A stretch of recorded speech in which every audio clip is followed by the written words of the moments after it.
Undi 18 adalah singkatan bagi Undang-Undang Pilihan Raya Pindaan 2019 yang membolehkan golongan belia berumur 18 tahun dan ke atas layak untuk mengundi dan mencalonkan diri dalam sejarah pilihan raya di Malaysia.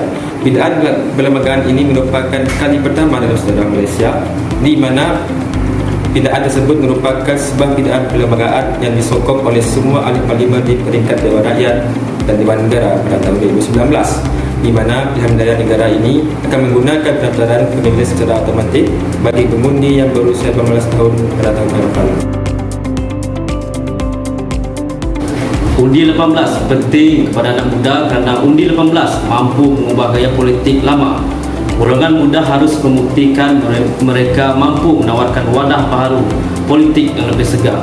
Mereka boleh membuktikan bahawa golongan muda yang berintelektual tinggi dan cerdas perjuangan tidak taksub dengan ideologi kepartian yang kerap menidakkan kebenaran dan keadilan. Selain itu, Undi 18 berpotensi menjadikan generasi muda menjadi tulang belakang untuk menjayakan agenda penyuburan demokrasi. Selain itu juga, Undi 18 juga mampu menyuarakan isu-isu berkaitan dengan anak muda. Jika terdapat wakil daripada golongan anak muda, sebagai contoh, YB Syed Saddiq merupakan ahli parlimen yang muda dan sering membawa isu kaum muda ke parlimen dan sering menyuarakan isu anak muda di dalam negara ini. Kehadiran Undi 18 yang buat kali pertama bakal mengundi dikatakan akan memberi impak besar terhadap perjalanan pilihan raya, termasuk dari segi pemilihan calon, isu kempen dan lebih penting ialah keputusan pilihan raya itu sendiri. Penglibatan golongan muda dalam mencorakkan politik negara bukanlah satu perkara yang janggal ataupun terbelakang. Undi 18 semestinya akan mendatangkan kesan kepada negara.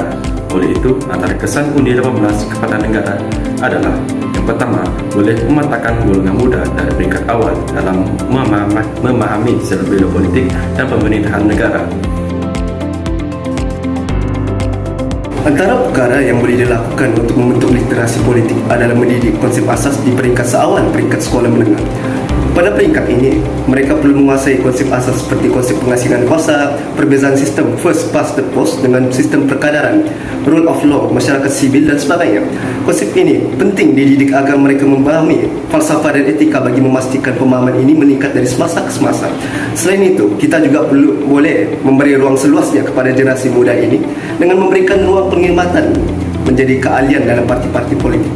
Justru ini akan meningkatkan pemahaman generasi muda terhadap mekanisme yang perlu diketahui dalam urus tadbir negara dan sebagainya.